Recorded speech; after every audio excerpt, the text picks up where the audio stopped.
नमस्कार। आप देख रहे हैं खबरों पर सवाल। आज हम बात करने वाले हैं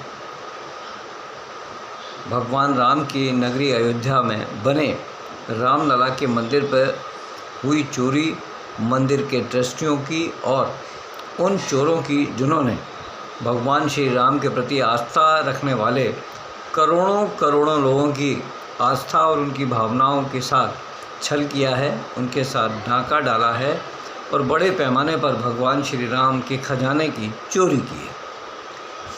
सूत्रों की माने तो एसआईटी की जांच पूरी हो चुकी है। एसआईटी की रिपोर्ट मुख्यमंत्री तक अधिकारियों के माध्यम से पहुंच चुकी है और अब दूध का दूध पानी का पानी होने का सिलसिला शुरू होने वाला है। इस पूरे मामले में अयोध्या थाने में 8 लोगों के खिलाफ मामला दर्ज हो गया है, ये जानकारी भी बाहर आ रही है। लेकिन जिन 8 लोगों के खिलाफ मामला दर्ज हुआ है, उन लोगों में एक भी ऐसा व्यक्ति नहीं है जो रसूखदार हो। कोई ड्राइवर है, कोई किसी का सहयोगी है, तो कोई काम देखने वाला है। वहीं दूसरी खबर सूत्रों से ये मिल रही है कि राम मंदिर के कर्ता धर्ता, ट्रस्ट के मुखिया मान लो, ट्रस्ट के भी कर्ता धर्ता मान लो, आरएसएस प्रमुख मोहन भागवत के खास और नरेंद्र मोदी के भी खास चंपत राय और अनिल मिश्रा, इन दोनों के भी इस्तीफे की खबर आ रही है। ये कहा जा रहा है कि इन दोनों ने अपने पदों से इस्तीफ़ा दे दिया है।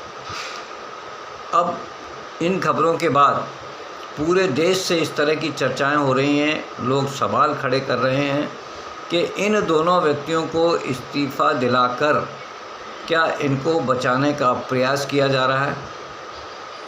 जब तक इस चोरी का खुलासा नहीं हुआ था तब तक कहीं कोई बात नहीं थी। जैसे ही चोरी का खुलासा हुआ तो सिंधी समाज के एक बड़े अधिकारी ने सोशल मीडिया पर ही वीडियो जारी करके ये कहा है कि उनके समाज ने भगवान राम के मंदिर के निर्माण पर 1 किलो वजन की 200 ईंटें चांदी की दान की थी। यानी 200 किलो चांदी की ईंटें ये दान की थी राम मंदिर के लिए।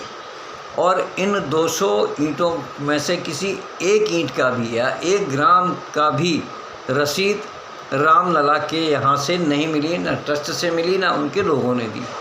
अब सवाल ये उठता है कि ये 200 ईंटें आखिरकार गई कहाँ, कौन ले गया, किसके पास हैं ये ईंटें, इन ईंटों का उपयोग कहाँ हुआ है।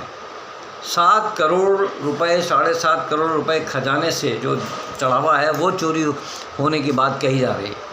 लोगों के घरों से जब ये जांच पड़ताल की गई, पता लगा तो उनके घर बक्सों में कंडों के नीचे लाखों रुपए छुपे मिले, जो बरामद भी किए जा रहे हैं।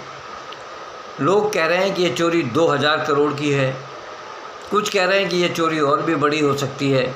और कुल मिला के कहा जा रहा है कि इस चोरी में ये लोग तो मोहरे हैं, इनके कंधे पर रखकर बंदूक चलाई जा रही है और इनको मोहरा बनाया जा रहा है, जबकि इस चोरी करने में और कराने वालों में जो बड़े लोग हैं उनको बचाया जा रहा है।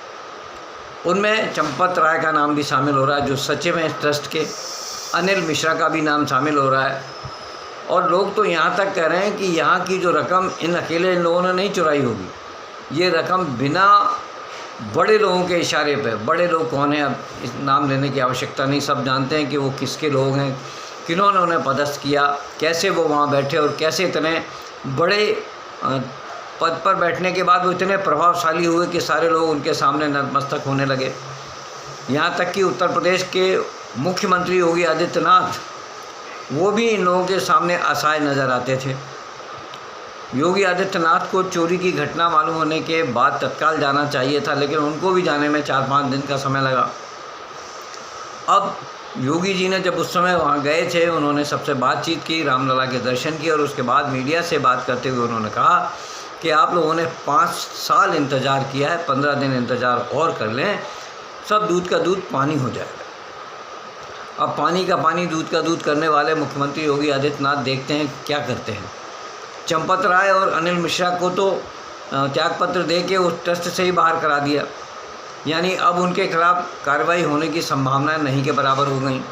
अब इसमें क्या सच्चाई है, कौन दोषी है, किसने ये काम किया है, भगवान रामलला के साथ किसने छल किया है, रामलला के करोड़ों भक्तों के साथ किन किन लोगों ने छल किया है, ये सब जब तक नहीं आएगा तब तक इस पर संशय बनी रहेगी और लोगों के मन में ये विचार आने लगेंगे।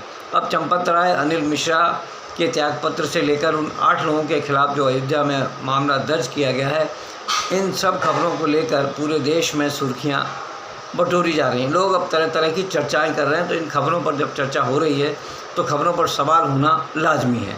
खबरों पर सवाल के लिए मैं जयसिंह चौहान, भोपाल से।